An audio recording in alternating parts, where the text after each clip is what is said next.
আবারও ষাঁড় গরু চুরির অভিযোগ দুষ্কৃতীদের বিরুদ্ধে। দিনহাটা শহরের বলরামপুর রোডে অবস্থিত চড়ক মেলার মাঠ থেকে ভোরবেলা ভুটভুটি গাড়িতে করে 3টি ষাঁড় গরুকে নিয়ে যাওয়া হয় বলে অভিযোগ। ঘটনায় দিনহাটা থানায় লিখিত অভিযোগ দায়ের করে বলরামপুর রোডের বাসিন্দা এবং চড়ক পূজা কমিটির সদস্যরা। এদিন বলরামপুর রোডের বাসিন্দা মানিক সাহা জানান, এর আগেও দিনহাটার চড়ক মেলার মাঠ থেকে ষাঁড় গরু চুরির ঘটনা ঘটেছে।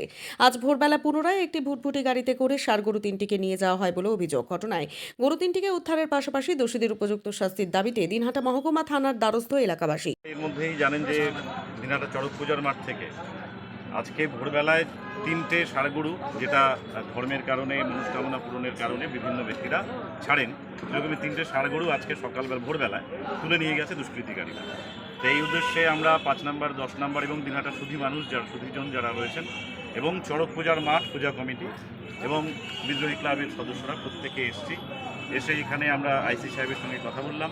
আমরা পিটিশন দিলাম যে এই ব্যাপারটায় যেন যত তাড়াতাড়ি সম্ভব এর ব্যবস্থা গ্রহণ করা এবং যে ষাঁড়গুলিকে চুরি করা হয়েছে সেইগুলোকে যাতে আবার ফিরিয়ে নিয়ে আসা যায় তার ব্যবস্থা গ্রহণ করা।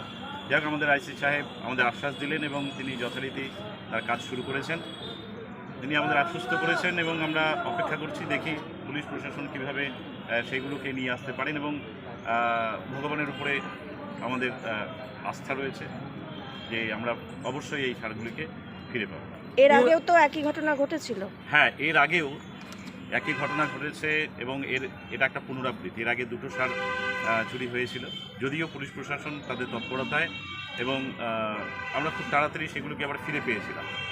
যেই কারণেই আমরা নিজেরা চাইছি যে পুলিশ প্রশাসন আবার তাদের সমস্ত সোর্স ব্যবহার করে আমাদের এই হারিয়ে যাওয়া বা চুরি যাওয়া ষাঁড়গুলিকে আবার ফিরিয়ে আনে। কোনো কি দোষী সেই সময় গ্রেপ্তার হয়েছিল?